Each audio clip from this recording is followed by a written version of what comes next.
What's your favorite cosmetic item? My favorite cosmetic item is a cherry red lipstick. When did you buy it? I bought it in a local cosmetic shop. How often do you use it?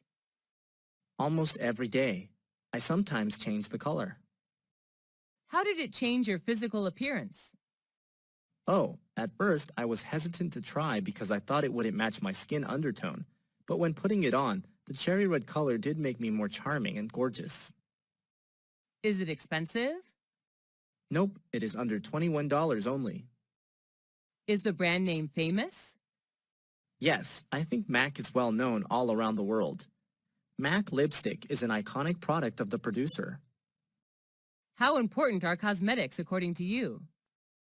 Well, frankly, cosmetics are really important to women, although I agree that the true beauty does come from inside.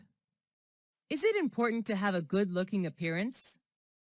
Sure, you will be given more opportunities if you're good looking. Are cosmetics harmful? Yes, I guess. Some toxic chemicals in cosmetics may cause skin cancer.